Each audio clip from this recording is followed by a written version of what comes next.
నమస్తే, welcome to Disha TV. భారతదేశంలో కొత్త తరహా ఉద్యమాలు పుట్టుకొస్తూ ఉన్నాయి. ఒకదాని తర్వాత ఒకటి ఆన్లైన్ వేదికగా ఉద్యమాలు మొదలవుతూ ఉన్నాయి.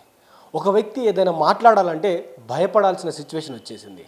ఎందుకంటే ఒక్కసారి మనం కొన్ని రోజులు వెనక్కి వెళ్తే సుప్రీంకోర్టు ప్రధాన న్యాయమూర్తి జస్టిస్ చేసినటువంటి ఏవైతే వ్యాఖ్యలు ఉన్నాయో ఆ వ్యాఖ్యలు తర్వాత బొద్దింకలు అన్న తర్వాతనే కాక్రోచ్ జనతా పార్టీ పుట్టుకొచ్చింది. సో కాక్రోచ్ జనతా పార్టీ పుట్టుకొచ్చి అంతా ఇంత చేయలేదు. గతంలో ఆ కాక్రోచ్ జనతా పార్టీ పుట్టకముందు ఉద్యమాలు అంత పెద్దగా దేశం మీద కావచ్చు, దేశ రాజకీయాల మీద కావచ్చు పెద్ద ఎత్తున ఏమాత్రం ప్రభావం చూపలేదు. ఎప్పుడైతే కాక్రోచ్ జనతా పార్టీ పుట్టుకొచ్చిందో రాత్రే లక్షలలో ఫాలోవర్సు, దాని తర్వాత కోట్ల మంది ఫాలోవర్స్ పెరిగారు. సో యువత నుండి పెద్ద ఎత్తున కూడా మద్దతు లభించింది, నిరుద్యోగుల నుంచి మద్దతు లభించింది. ఆ తర్వాత అదొక ఉద్యమంగా మారి జంతర్ మంతర్ దగ్గర ఎంత పెద్ద ఉద్యమానికి తెరలేపిందో మనం అందరం చూసినాం. సో అంత పెద్ద ఉద్యమం తెరపైకి వచ్చిన తర్వాత ఒక్కసారిగా కేంద్ర మంత్రిని రాజీనామా చేసేంత వరకు పట్టు విడువని విక్రమార్కుల్లాగా ఈ దేశ యువత పోరాడారు. సో ఎట్టకేలకు నరేంద్ర మోడీ ప్రభుత్వం మోకరిల్లాల్సినటువంటి పరిస్థితి వచ్చింది. సో దాని తర్వాత నరేంద్ర మోడీ ప్రభుత్వం ధర్మేంద్ర ప్రధాన్ తోటి ఎట్టకేలకు రాజీనామా చేపించింది. అక్కడి నుంచి కాక్రోచ్ జనతా పార్టీ కొత్త తరహా ఉద్యమాలకు కూడా పిలుపునిస్తూ ఉంది. సో దాని తర్వాత చాలా ఉద్యమాల పేరుతో కూడా వచ్చినాయి. రిజర్వేషన్ హటావ్ అంటూ కూడా ఒక బ్యాచ్ తయారైంది. అలా చాలా అంశాలపైన ఒక్కొక్కటి పుట్టుకునే వస్తున్నాయి. అంటే E20 మీద కూడా కొత్త తరహా ఉద్యమం పుట్టుకొచ్చింది. సో ఇప్పుడు ఆగస్టు 15వ తేదీన ఎర్రకోటపై నరేంద్ర మోడీ చేసినటువంటి ప్రసంగం సంచలనంగా మారింది. దిమాగి నక్సల్స్ అనుడితోటే సోషల్ మీడియా వేదికగా దిమాగి నక్సల్స్ పార్టీ అంటూ కూడా ఒక పార్టీ పుట్టుకొచ్చింది. మరొకటి దిమాగి నక్సల్స్ జనతా పార్టీ అనుకుంటూ కూడా మరొక పార్టీ పుట్టుకొచ్చింది. ఇలా ఆన్లైన్ వేదికగా ఒక అకౌంట్ హ్యాక్ చేస్తారనే భయంతో ఇంకో అకౌంట్ని మొదలు పెట్టడం జరిగింది. సో దీంట్లో చాలా అంశాలు మాట్లాడడం జరుగుతుంది. అంటే దాదాపు ఎప్పుడైతే ఈ ఆన్లైన్లో ఈ సోషల్ మీడియా వేదిక ఈ పేజ్ రావడం జరిగిందో 2,04,000 మంది పైగా కూడా ఫాలో అవుతూ ఉన్నారు. ఇప్పటికీ ఫాలోవర్స్ పెరుగుతూ ఉన్నారు. ఈ క్షణానికి ఫాలోవర్స్ కూడా పెరుగుతూ ఉన్నారు. సో ఉద్యమానికి మద్దతు లభిస్తూ ఉంది. దాదాపు ఆ అకౌంట్లో 77 పోస్టులు ఉన్నాయి. సో దాదాపు ఎంతమంది అంటే 38 మందిని ఫాలో అవుతూ ఉన్నారు. సో ఇక్కడ వారు తీసుకున్నటువంటి ఏవైతే ఏమంటారు ఆ ఉద్యమానికి ముఖ్యమైనటువంటి ఏం తీసుకున్నారు వాళ్ళు, ఏదైతే లైన్ ఉందో ఆ లైన్ చాలా డిఫరెంట్గా ఉంది. వారు మేము భగత్ సింగ్ యొక్క వారసులం అని చెప్తా ఉన్నారు. సో ఈ దిమాగి నక్సల్ పార్టీ వచ్చిన తర్వాత ఎలాంటి ఉద్యమాలు ఉండబోతా ఉన్నాయి. సో నక్సల్స్ అందరూ దీన్ని ఫాలో అవుతూ ఉన్నారు. సో వచ్చినటువంటి ఏదైతే దిమాగి నక్సల్స్ పార్టీకి సంబంధించినటువంటి అకౌంట్ ఉందో దీన్ని హ్యాక్ చేసే ప్రయత్నం చేస్తూ ఉన్నారంటూ కూడా ఎక్స్ వేదికగా వాళ్ళు చెప్తా ఉన్నారు. అంతేకాకుండా చాలా అంశాలు ఈ పార్టీ రావడంతో ఈ రోజున ప్రధానమంత్రి చేసినటువంటి వ్యాఖ్యలతోటి ఆయన డిఫెన్స్లో పడ్డటువంటి పరిస్థితి కనిపిస్తూ ఉన్నారు. సో వారు తీసుకున్నటువంటి లైన్ ఏంది? ఆలోచించండి, పరిశోధించండి, ప్రతిఘటించండి. ఈ 3 అంశాలను తీసుకొని ఆలోచించమని చెప్తా ఉన్నారు, పరిశోధించమని చెప్తా ఉన్నారు, ప్రతిఘటించండి అని కూడా వారు చెప్తా ఉన్నారు.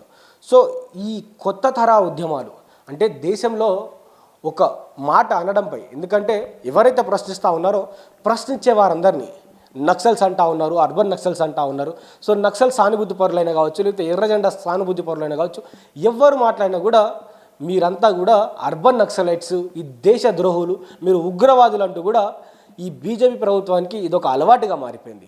సో ఇదే తరహాలో ఎర్రకోటలో ప్రసంగం చేస్తూ ఎవరైతే సపోర్ట్ చేస్తూ ఉన్నారో, ఎవరైతే ఉద్యమాలు చేస్తూ ఉన్నారో వారందరూ కూడా దిమాగి నక్సల్స్ అని అన్నాడు.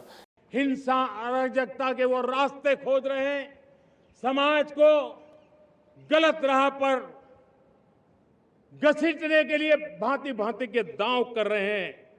इन दिमागी नक्सलियों को पहचानना होगा, इन दिमागी नक्सलियों को आइसोलेट करना होगा और राष्ट्र को विकसित राष्ट्र बनाने की मुख्य धारा की ओर देश की युवा पीढ़ी को जोड़ना होगा.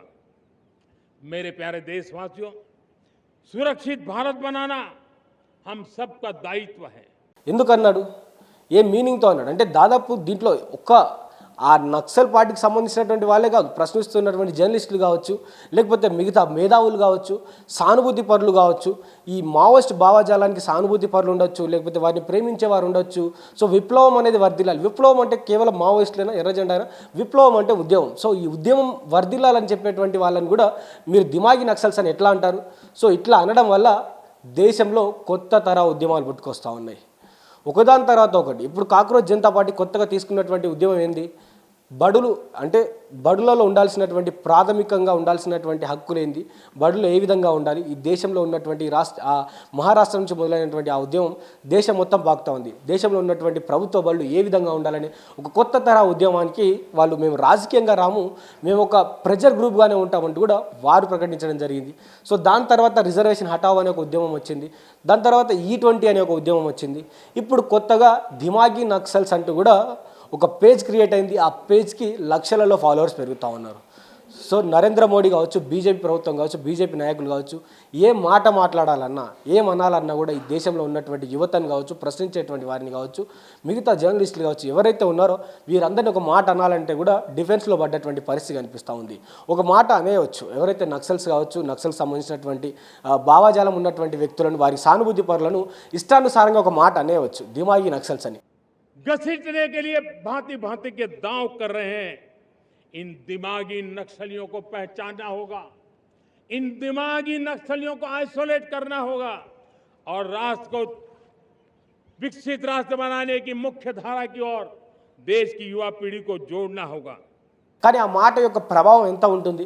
సో అందరు కలిస్తే ఒక ప్రెజర్ గ్రూప్గా ఫామ్ అయితే ఈ దేశ ప్రభుత్వానికి, ఎన్డీఏ ప్రభుత్వానికి ఎంతటి చురుకలు పెట్టవచ్చో ఈ ఉద్యమాలు చూపెడతా ఉన్నాయి. కాబట్టి చూద్దాం మరి దిమాగి నక్సల్స్ సంబంధించినటువంటి ఎవరైతే ఇప్పుడు ఆ పేజ్ క్రియేట్ చేసి అందరినీ ఏకతాటిపై తీసుకొస్తా ఉన్నారో రానున్నటువంటి రోజుల్లో మరి ఎలాంటి ఉద్యమాలు తెరలేపుతారు, ఎలాంటి వాటిపైన వారు కూడా పోరాడతారు, సో కాక్రోచ్ జనతా పార్టీ తరాలోని వారు కూడా పోరాడతారు లేదా కూడా వేచి చూద్దాం.